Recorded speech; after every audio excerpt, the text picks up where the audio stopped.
नमस्कार. द्राक्ष बागेतली एक नेहमीची डोकेदुखी म्हणजे मणी पिचके होणं, ज्याला आपण वॉटरबेरीज म्हणतो.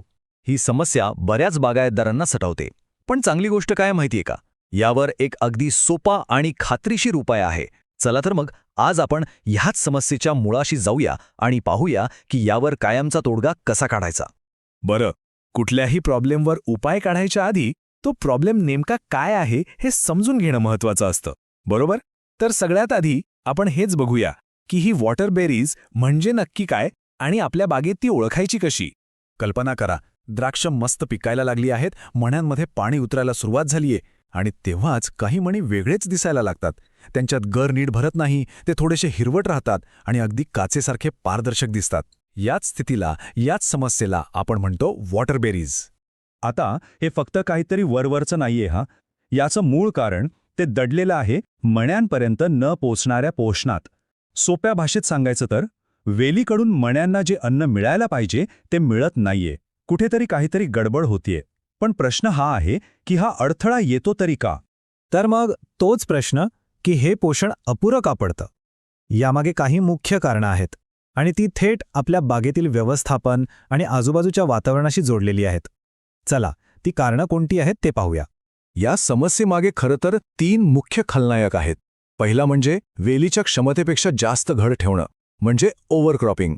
दुसरा हवामानात होणारे अचानक बदल. आणि तिसरा, जो सगळ्यात मोठा विलन आहे, तो म्हणजे नत्रयुक्त खतांचा अतिवापर. या तिन्ही गोष्टी एकत्र येतात आणि वेलीवर जबरदस्त स्ट्रेस निर्माण करतात. ठीक आहे, ही तर झाली बाहेरची कारणं. पण या कारणांमुळे वेलीच्या आत नक्की काय घडतं? तिथे एक मोठा केमिकल लोचा होतो, ज्याला आपण म्हणू शकतो पोषक तत्वांचा असमतोल. आता हेच आपण सविस्तरपणे समजून घेऊया. आता बघा, घड वाढण्याच्या अवस्थेत वेलीच्या आतमध्ये सगळ्या न्यूट्रिएंट्सचं म्हणजे पोषक तत्वांचं एक नाजूक बॅलन्स असतं. पण आपण जी 3 कारणं बघितली त्यांच्यामुळे हाच बॅलन्स पूर्णपणे बिघडून जातो आणि इथूनच खऱ्या प्रॉब्लेमला सुरुवात होते. तर हे असंतुलन नेमकं आहे तरी काय? हे अगदी सोपं आहे. एका बाजूला नत्राचं प्रमाण गरजेपेक्षा खूप जास्त वाढतं आणि याचा डायरेक्ट परिणाम काय होतो? दुसऱ्या बाजूला पालाश आणि मॅग्नेशियम हे 2 सगळ्यात महत्त्वाचे अन्नद्रव्य कमी पडायला लागतात. म्हणजे नत्र वाढला की पालाश आणि मॅग्नेशियम कमी होतात. हाच तो असमतोल आहे जो वॉटरबेरीजचं मूळ कारण आहे. म्हणून एक गोष्ट अगदी पक्की लक्षात ठेवायची, वाढलेलं नत्र आणि त्यामुळे तयार झालेली पालाश व मॅग्नेशियमची कमतरता हेच आणि फक्त हेच वॉटरबेरीज तयार होण्यामागचं थेट कारण आहे. चला, आपण समस्या ओळखली, तिचं कारणही शोधून काढलं.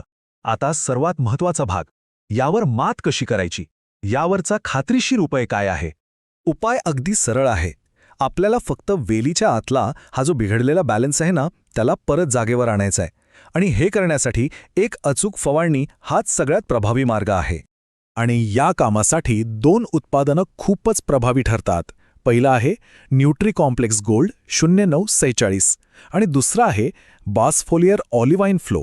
ही दोन्ही उत्पादनं एकत्र येऊन तो जो काही न्यूट्रिएंट्सचा असमतोल झालाय तो पूर्णपणे दुरुस्त करतात. पण मग हीच 2 उत्पादनं का वापरायची?